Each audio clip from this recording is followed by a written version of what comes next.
Hey guys, welcome back to my channel. Before we actually get started, I want to say thank you for 11,000 subscribers. I just checked this morning and we hit it, and that is insane. Thank you guys so much for all the continuous support. If you guys like any of the content on my channel, please make sure to subscribe and leave a like down below because it helps me out so much.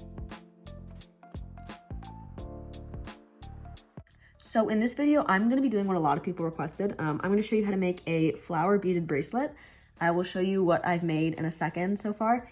But I am absolutely in love with the way that these turn out because I think they're just so cute and so trendy and perfect for summer. And plus they're waterproof. Before we start this video, I would like to thank the sponsor of this video, which is no one. So I'm going to take this opportunity to show you guys my website where I sell all the jewelry that is kind of like the vibe of this. So if you like this video and these bracelets that we're going to make, I think you'll love my website. I'll put it right here. Super affordable. And it's not overpriced like a lot of these Instagram shops you're gonna see. There's clothing, jewelry, keychains, stickers. Yeah, if you wanna go check that out, I will link the Instagram right here too. You should go check it out. Here are a few that I've made. This one I honestly don't like just because the colors are weird, but these three bracelets, they look small, but they're elastic. So I'll be showing you guys like what I use for that. And then I made this necklace, which is just black wax cord. And it's kind of like spread out, kind of simple, fun. Made this ring, which was such a pain to make, and honestly I don't really like how it turned out. And I also made this ring, which I love because it matches with all the other pink ones. And then I also made this necklace that I'll insert pictures of me wearing right here. So basically all you're going to need, I know the lighting's really weird, sorry about that. All you're going to need is 2 colors of different seed beads. Since I worded this horribly in the original clips, I was just basically saying that I'm using these really small, kind of shiny white beads and then bigger pink beads as the petals of the flowers. They can literally be whatever size you want them to be. The only problem is the smaller you go, the harder it is to fit the string in the actual bead. So I'm just going to walk you through the basics, and honestly, these are a lot easier than they look to make. So besides the beads, you are going to need elastic cord or wire, whatever you choose to make it out of. I'm going to be showing you guys how to make a bracelet today. So I'm just going to be needing this elastic cord. If you are going to make a necklace, you're going to need jump rings, lobster clasps, and extenders, which I have here in this little messy pile. So if you're making a necklace, you're going to need these to actually make the clasp part. But just for a bracelet, you don't need anything else besides the beads and actual string. This is 0.6 millimeters. The smaller you get, the better. Do not get 0.8. That's what I've learned because it does not like going through the beads. So if you're gonna get elastic string, I would recommend getting this 0.6 millimeter. You can literally buy it anywhere, Amazon, Michael's, stuff like that. All right, so now it comes to actually making the bracelets. This part, like I said, super easy. So you're just going to want to take your string, and honestly, I'd say you're gonna want at least like 2 feet. So you're gonna cut 2 feet of string. You don't have to do this much, but it's better you cut too much and then have extra than run out of string and your bracelet is gonna be a flop. So basically what I'm saying is cut a lot of string because you're gonna need some extra length. How you're gonna start this is by taking your small beads, which are the 2 millimeter ones. Again, they can be any size, whichever you like, but these ones, I like the small. So first you're going to start off with your bigger beads. Again, these can be whatever color you want. I'm gonna do pink just because I like the size of these the best, and this is really like the best color I have. And you're going to pick up 3 beads. And you're going to put them on the string. So once you have your 3 beads on the string, you're gonna kind of want to hold them there so they don't fall off. So I'm holding them like this. And then you're going to take one of your smaller beads, whichever color you want. This is going to be the center of the flower. So this is going to be like what's in between all the pink ones. So it's going to look something like this. So you're going to want to flip it around, at least if you're right-handed. And what you're going to do is you're going to take this string and fold it back into this bead. So I'm looping the string back again into this bead on the very end. And then you're just gonna wanna pull. So it's gonna look like that, and it's gonna look really weird, but just know that that is part of the process. I am going to take 3 more beads of the same pink color. Just going to put them on the string. Like normal. Just slide them down. So once those are slid down like that, it's gonna look really weird. Now what you're gonna do is you're going to take the end that you just put the beads on. You're going to take the very end of that, and through this top bead right here, it'll be on top, you're going to want to loop the string back through the center. This part might take a little bit of work because you're going to want to try to fit it the best you can, which is what makes the bigger beads great. So you put it back through that, and then you pull. So that is what's going to give you the shape of the flower.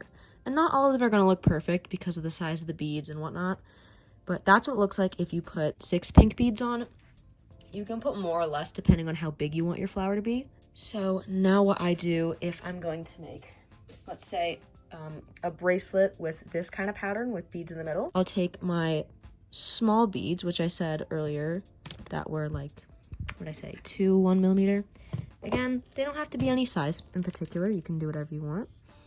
And I'm just going to put 1, 2, I'll do, and 6. So those are the spacer beads, you can call them. So it'll look something like that.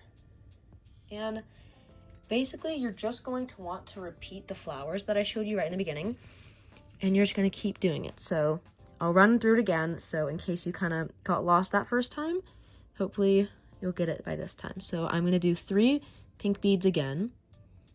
So we'll do these, the white beads that I'm using for the center, and that's going to look like that. And then what I'm going to do is I'm going to take this end that I'm holding in my right hand and then put it through the first bead, like I showed you in the beginning. And then you're just going to pull that through. Again, you're going to take 3 pink beads, and at the top bead, you're going to slip the end through it again. So that's how it's going to look. And then just pull the end out so that'll all tighten up. That's what it looks like so far. And again, it's not going to look perfect, and I think that's kind of the beauty of it, because I think it looks super cute and handmade.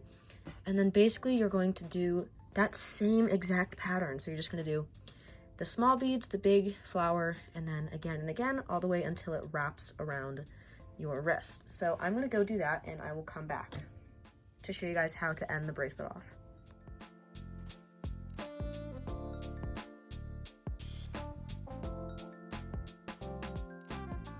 This is what I have so far.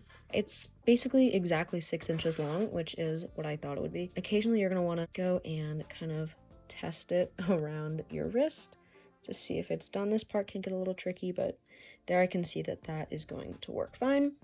So now that I have it at the length I want, I'm just going to tie a knot in it. And this part can be a little tricky because of the bead. And do not pull hard, pull really, really slowly at first. This will bring them together without overlapping the strings.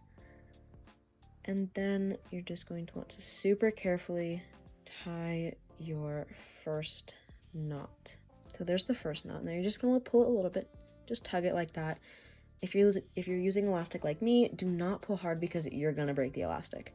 Now I'm going to do another knot on top of this. And what I like to do so the knots don't stack up, so now that I've done this knot, I take this string and pull it through, and kind of like it's like I'm flipping the knot over in a way, and then I tie it again,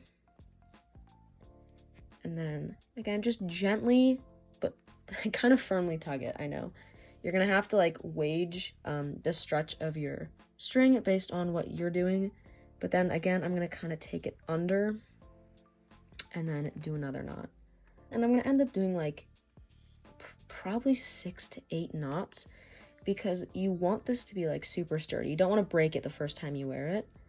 So just kind of go crazy with the knots, however you feel is going to keep it together well enough. So you see the knots, how they start to kind of make a line. That's what the taking it over and under does, because if you don't do that, it's going to kind of stack up and you're going to have like kind of a little stack of knots, which is not going to look good. I'm going to super carefully cut those pieces off, and then you can just throw these away. That is what we're looking at for bracelet, and it goes super well when you stack it with other bracelets. Overall, I think it's just absolutely adorable. I'm like addicted to wearing these. I We'll probably end up making a lot more. If you ended up making a bracelet with this video or you made a necklace, make sure to DM me a picture on Instagram. I'll put my Instagram right here. And show me that you made one because I want to see how your guys' turned out. This one honestly didn't end up turning out to be my best one, but it's okay because it's still cute nonetheless, and I think the imperfection honestly just makes it cuter. If you guys made it to the end of this video and watched the whole thing through, thank you guys so much. And again, thank you for 11,000 subscribers. It is absolutely insane.